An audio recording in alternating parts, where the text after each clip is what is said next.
சம்பாரித்து எப்படியாவது கடத்தை அடைக்க முடியாது.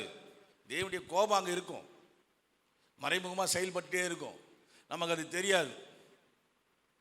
தெரியாது. நீங்கள் கீழ்ப்படினாவே, வசனத்தை நீங்கள் கேட்கலனாவே அங்கே சாபம் உள்ளே வந்துடும்.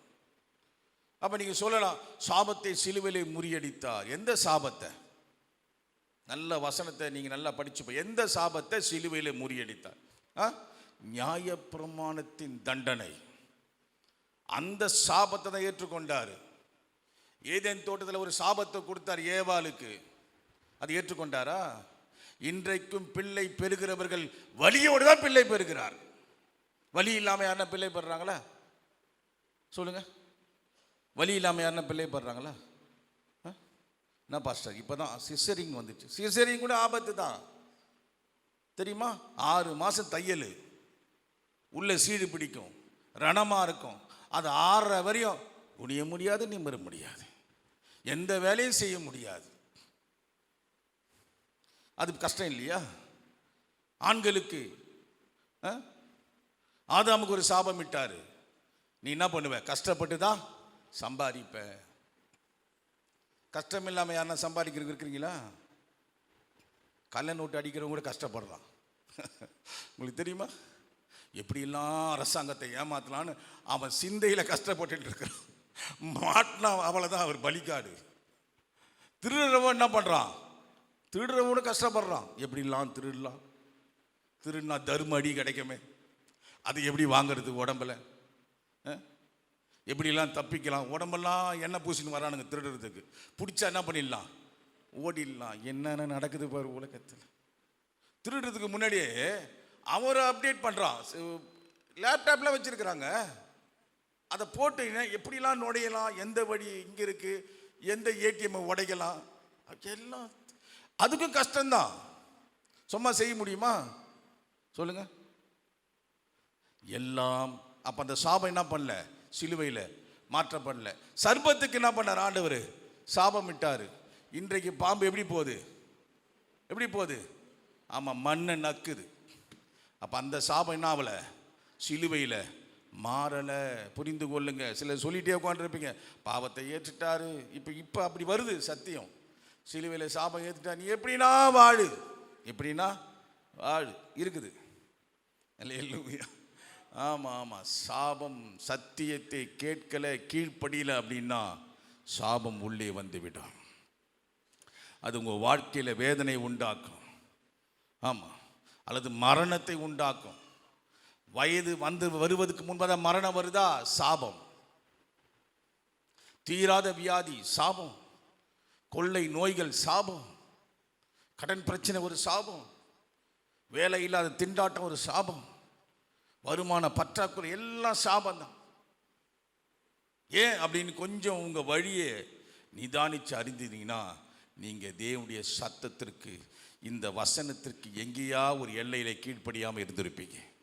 இன்னும் கீழ்ப்படிய உங்கள் முரட்டு மனசு விட்டு கொடுக்காது. உங்கள் செவிட்டு காது திறக்கவே திறக்காது. உடம்பு பார்த்தா சபைக்குள்ளே இருக்கும், மனசு வேற எங்கேயே இருக்கும். தேவனை தேடுகிறது என்பது உடலை பொறுத்ததல்ல, உள்ளத்தை பொறுத்தது. அதனால தான் தெளிவாக சொல்கிறாரு மத்திய 5:8 இருதயத்தில் சுத்தமுள்ளவன் பாக்கியவான், அவன் தேவனை தரிசி. இருதயத்தை பொறுத்ததுயா. அதுதான் 6 நீங்கள் மத்திய 6 வாசிக்கும் போது சொல்லுது, அந்தரங்கத்திலே பார்க்கிற பிதாவாகிய தேவன். அந்தரங்கம் எங்கே இருக்குது? நம்முடைய அந்தரங்கம் எங்கே இருக்குது? முகம் வெளியே இருக்குது. முகத்தில் இருக்குது எல்லாம் கண்டுபிடிச்சிடலாம், பார்த்துடலாம். ஆனால் உள்ளம் உள்ளே இருக்குது. அது யாருமே என்ன பண்ண முடியாது? பார்க்க முடியாது.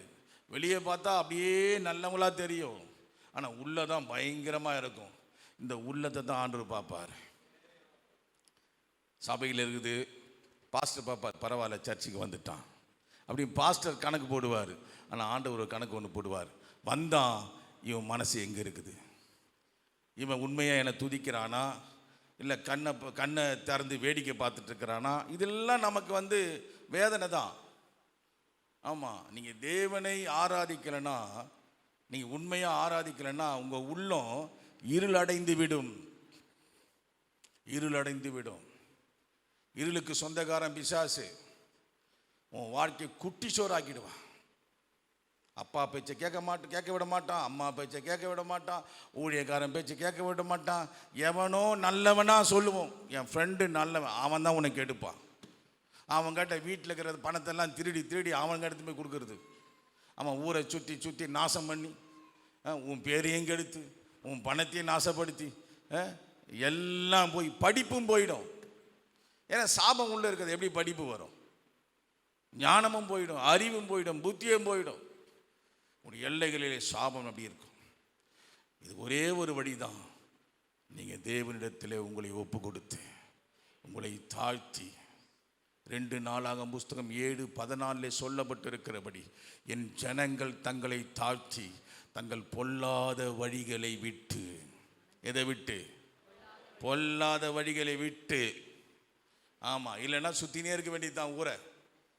ஆமாம், உலகத்தில் இருக்கிறவெல்லாம் படித்து வேலைக்கு போயிட்டு இருப்பான், அவன் நல்ல வேலையில் இருப்பான். நம்ம ஆளுங்க அப்படியே சுற்றிக்கிட்டு கிடைக்கிற வேலையை கான்ட்ராக்ட் வேலையாக இருக்கும், 4 நாள் உள்ளே போய் செய்வான். அவன் கல்லை வணங்குறவன் நமக்கு அதிகாரியாக இருப்பான். எப்படி இருக்கு பாருங்க. ஜீவனுள்ள தேவனை ஆராதிக்கிற அவங்கிட்ட போய் நிற்கணும். ஏன்னா தேவ சத்தத்தை, உன்னை மேன்மைப்படுத்துகிற அப்படியே வார்த்தையை நீ உண்மையா கேட்டா உன்னை மேன்மைப்படுத்துவார். அவர் உன்னை உயர்த்துவார். பல எடுத்துக்காட்டுகள் இருக்கிறது, என நேரம் இல்லை. அடிமையாய் கொண்டு போகப்பட்டவன் தானியேல். அடிமையா, சிறை கைதி, வேற ஒண்ணுமே இல்லை, அப்பா இல்லை, அம்மா இல்லை, சிறை கைதியாய் கொண்டு போகப்பட்டவர். கைதி எப்படி நடத்துவாங்க தெரியுமா? கேவலமாக நடத்துவாங்க. அவங்க ட்ரெஸ்ஸே சரியா இருக்காது, அரை நிர்வாணமாக இருப்பாங்க, சாப்பாடு சரியாக கிடைக்காது. அந்த நிலையில் இருந்த தானியேலை ஆண்டவர் 127 நாடுக்கு ஞானியாய் மாற்றினது காரணம் தெரியுமா? தேவ சத்தத்தை கேட்கிற தானியேல். இதை கொஞ்சம் நீங்கள் கொஞ்சம் கற்பனை பண்ணி பாருங்களேன். அடிமையாக போகிறான் இன்னொரு தேசத்துக்கு, அதுவும் சிறை கைதியாக அவனை கொண்டு போகிறாங்க. ஒரு கைதி அதிபதியாக மாற முடியுமா? அதுவும் அந்நிய தேசத்தில். ஒருவரால் மட்டும்தான் இந்த காரியத்தை செய்ய முடியும். படிப்பு செய்ய முடியாது, பின்புலம் செய்ய முடியாது, பட்டங்கள் வாங்கியிருந்தாலும் செய்ய முடியாது. நீங்க பட்டங்கள் வாங்கியிருந்தா கூட அங்க ஒரு அரசு துறையில வேலை கிடைக்கும், அவ்வளவுதான். அல்லது இந்த சிறை கைதிகளுக்கு ஒரு வார்டனா இருக்கலாம், ஏன்னா பட்டங்கள் படித்து இருக்கிறியே. ஆனா அதிபதியா மாறினா அந்த அதிபர் மனசு வச்சாதான், மேலே இருக்கிறவர் சர்வ வல்லவர் மனசு வைத்தாதான். இப்ப தானியேலுடைய வாழ்க்கையிலே கிரியை செய்த அதே தேவன் தான் நான் ஆராதிக்கிறேன், நீங்க ஆராதிக்கிறீங்க. அவர் பட்சபாதம் உள்ளவர் அல்ல, ஒருவனையும் புறக்கணிக்கிறவரும் அல்ல, யாவருக்கும் ஒரே பார்வை உடையவர். ஆனா அவர்கள் என்ன செய்தாங்க வாசிச்சு பாருங்க. நான் என்ன செய்கிறேன், நான் எப்படி இருக்கிறேன், தானியேல் எப்படி இருந்தார், தியானித்து பாருங்க. ஏன் இந்த மேன்மை வந்தது அந்த மனுஷனுக்கு? நான் கைதி கிடையாது, நான் அகதியும் கிடையாது, நான் விடுதலையோடு இருக்கிறேன். ஆனால் எனக்கு இல்லை எந்த வாழ்க்கை, எந்த உயர்வு எனக்கு வரல. அவன் கைதியாக போனவன், சிறை கைதியாக போனவன், அடிமையாகி போனவன். ஆனால் பாபிலோன் தேசத்தில் அதிபதியாக, அதிபதி என்று சொல்லவில்லை, ஞானியாக, பெரிய மந்திரியாக 127 நாடுக்கு பிரதான 3 மந்திரிகளில் அவன் ஒருவன். யாரு? கைதி. அவனை உயர்த்தி மேன்மைப்படுத்தின அதே தேவன் தான் இன்றைக்கு நானும் நீங்களும் ஆராதிக்கிறோம். ஏன் என்னை மேன்மைப்படுத்தலை? கேளுங்க ஆண்டவரை, ஏன் என்னை மேன்மைப்படுத்தலை? ஏன் ஆண்டவரை என்னை உயர்த்தலை? என்னையே நீங்கள் நல்லா வாழ வைக்கல, இவங்களை வாழ வச்சிருக்கிறீங்களே, இவங்களை வாழ வச்சிருக்கீங்களே, இவங்களை வாழ வச்சிருக்கீங்களே, வேதத்தில் நான் படிக்கிறேனே, ஏன் என்னை அப்படி வாழ வைக்கல? கேளுங்க, ஆண்டவர் சொல்லுவார். அல்லேலூயா, அல்லேலூயா, அல்லேலூயா. இன்றைக்கு நம்முடைய கேள்வி எல்லாம் எப்படி இருக்குன்னா, தானியேலின் தேவன் எங்கே? அப்படின்றோம். தானியேலின் தேவன் எங்கே அப்படின்னு தேடிட்டு இருக்கிறோம். ஆண்டவர் நம்மை பார்த்து கேட்கிறான்னா, தேவன் தேடும் தானியேக்கள் எங்கே? நான் திரும்ப சொல்றேன், நம்ம பகுதியில் நம்ம உள்ளமும் நம்ம எண்ணமும் தானியேலின் தேவன் எங்கேன்னு கேட்கிறோம் தேவனை. ஆனால் ஆண்டவர் கேட்கிறாரு, சரிப்பா நீ கேட்கறது சரிதான், நான் ஒரு கேள்வி கேட்கிறேன், தேவன் தேடும் தானியேல் எங்கே? உன்னால் செல்போன் எடுக்காமல் இருக்க முடியுமா? வாலிப பிள்ளைகளை கேட்குறேன். இச்சையான படங்களை பார்க்காம இருக்க முடியுமா? அசுத்தமான விளம்பரங்களை பார்க்காம இருக்க முடியுமா? தானியேல் தன்னுடைய சரீரத்தை இச்சைகளுக்கு ஒப்பு கொடுக்காமல் தேவ வார்த்தைக்கு ஒப்பு கொடுத்தான். வாலிபன் போஜனத்தை கூட அவன் விளக்கிட்டான். உங்களால் விளக்க முடியுமா? உங்களால் விளக்க முடியுமா? தேவனுக்கு பிரியமில்லாத நட்புகளை உங்களால் விளக்க முடியுமா? தேவன் அருவருக்கிற காட்சிகளை விளக்க முடியுமா? நம்ம எதையும் செய்யறதில்லை. ஆனால் நம்ம என்ன பண்ணுவோம்? ஆண்டவரே என்னை மேன்மைப்படுத்தும், உங்களே நீங்கள் ஏமாற்றிக்கிட்டு தான் லாபம். இப்படி தான் போகும் வயசு. உனக்கு காலம் ஆயிற்று, ஒன்றும் இல்லாமல் தேவ சாபம் உள்ளே இருக்கிற வரை நீ ஆசீர்வதிக்கப்படவே முடியாது. நீ பட்டமரம் தான். நான் சத்தியத்திலும் சொல்கிறேன், இன்றைக்காவது நீ மனம் திரும்பி என்னை உயர்த்தும் ஆண்டவரே அப்படின்னு அவரை பிடிச்சிக்க. வேற யாரும் பிடிக்காத, வேற யாரும் உன்னை உயர்த்த போறதில்லை. வேற எந்த சிபாரிசும் என்னை உயர்த்த போறதில்லை. எந்த சிபாரிசும் உயர்த்த போறதில்லை. +2 முடித்த உடனே போஸ்ட் ஆஃபீஸில் ஒரு இன்டர்வியூ வந்துச்சு எனக்கு. அதுக்கு நான் என்ன பண்ணேன், நேரடியாக போனால் அதிகாரிகள் நம்ம ஏமாற்றிடுவாங்கன்னு எங்கள் சித்தப்பானை போய் கொடுத்தேன். அவர் என்ன பண்ணார்னா, TR பாலு, அப்போ அவர் அமைச்சராக இருந்தார், சென்ட்ரல் மினிஸ்டராக இருந்தார். அவராண்ட போய் சொல்லி அவர்கிட்ட ஒரு லெட்டர் வாங்கி நாங்கள் போகிறோம். நானும் என் சித்தப்பாவும் போகிறோம். எங்கே போகிறேன்னா, கொளத்தூரில் எனக்கு இன்ட்ரி. கொளத்தூர்னா பெரம்பூர் பக்கத்தில் அங்கே ஒரு கொளத்தூர் இருக்குது. அங்கே போனால் நிறைய கூட்டம், கொஞ்சம் போஸ்டிங் நிறைய கூட்டம்.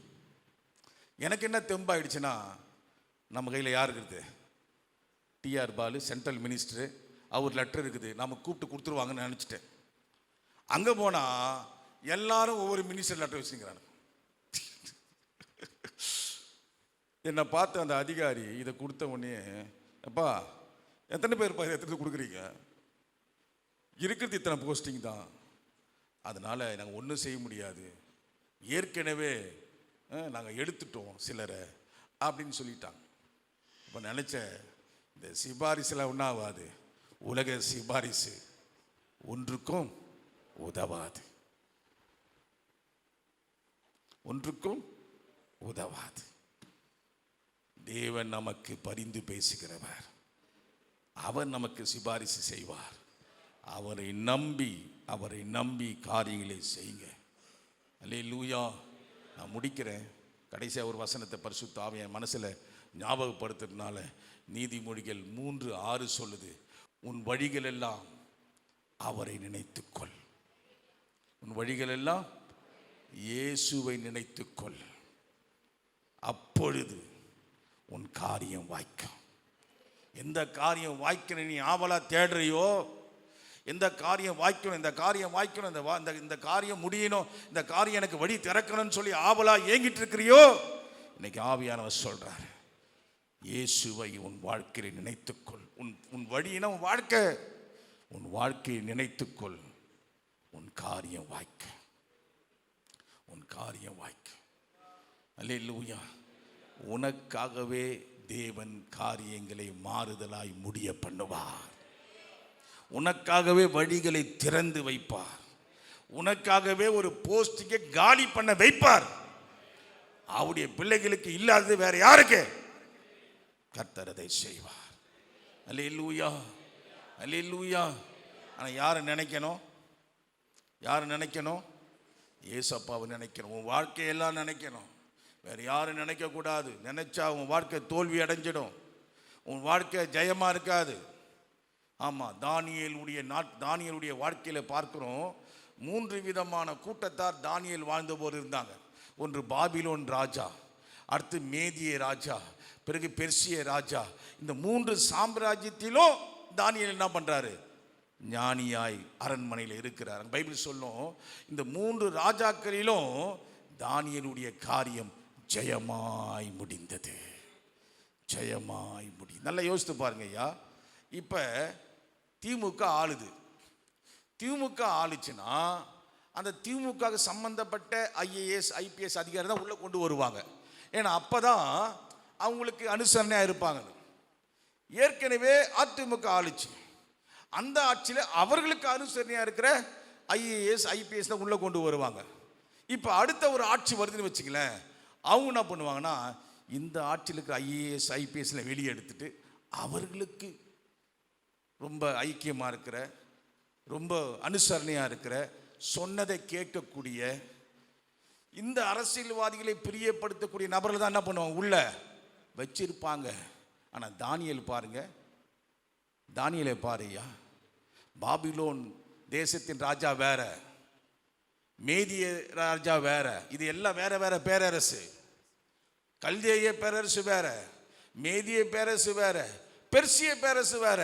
இப்போ 3 பேரரசிலும் ஒரு நபர் ஜெயமாய் பதவியில் இருக்கிறார்னா கர்த்தர் துணை இல்லாமல் ஒருவனும் அங்கே நிற்க முடியாது. அல்லேலூயா. ஏன்னா ஆண்டவர் அந்த தானியேலுக்காக ராஜாக்களின் உள்ளத்தை என்ன பண்றாரு? வணங்கிறார். நீதிமொழியில் ஒரு வசனம் இருக்கு, ராஜாக்களின் உள்ளத்தை நீர்க்கால்களை போல வணங்கிறார். நீர்க்கால்கள்னா வாய்க்கா. இந்த வாய்க்கா எந்த பக்கம் போதோ அந்த பக்கம் அந்த தண்ணி என்ன பண்ணும்? இது போல தான் ஆண்டுடைய பிள்ளைகளுக்காக ராஜாக்கள் உள்ளத்தை என்ன பண்றாரு? அப்படியே நமக்கு சாதகமாகவே வணங்கிறார். இது கர்த்தரால் மட்டுமாகும், வேற ஒருவரால் ஆகாது. நீ தாஜா பிடிக்கிற, நீ ஐஸ் வைக்கிறன்னா கொஞ்ச காலம் ஓடும், ஐஸ் உருகுமா உருகாதா? பக்கத்தில் பார்த்து சொல்லுங்க.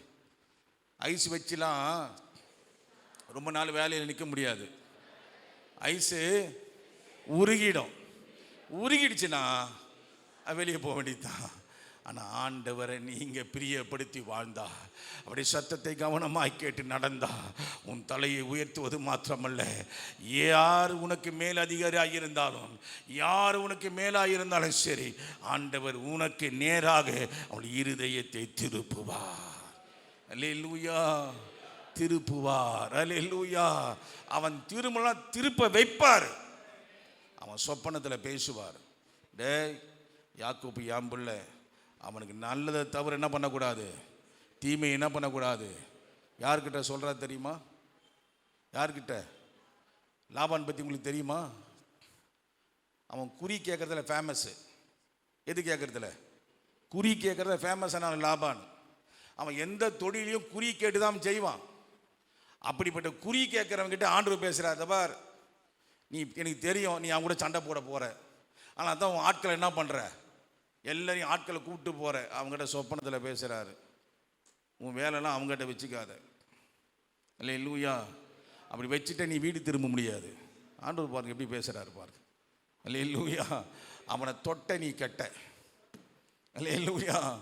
ஆமாம் ஆமாம், சும்மா அவன் சாதாரணமாக இருக்கிறான், அவனுக்கு யாரும் இல்லை, அவன் ஒரு அனாதை போல் இருக்கிறான், உங்ககிட்ட வேலை செய்து சம்பாதிச்சுட்டு அவன் ஒன்றுமில்லாமல் எடுத்துகிட்டு போகிறான், நீ நினைக்கிறியா? அவனுக்காக நான் நிற்கிறேன். அல்லேலூயா. பாருங்கள், ஒரு மனுஷனுக்கு ஆண்டவர் பேசுகிறாரு பாரியா, ஒரு சாதாரண மனுஷனுக்கு. அல்லேலூயா. இப்போ எனக்காக உனக்காக பைபிள் சொல்லுது, நமக்காய் வழக்காடுகிற தேவன், நமக்காய் வழக்காடுகிற தேவன். என்னுடைய எல்லையில் எனக்கு விரோதமாய் போராடுகிற எவனாக இருந்தாலும் சரி, அவர் எனக்காய் வழக்காடுவார். அப்படியே கண்களை மூடி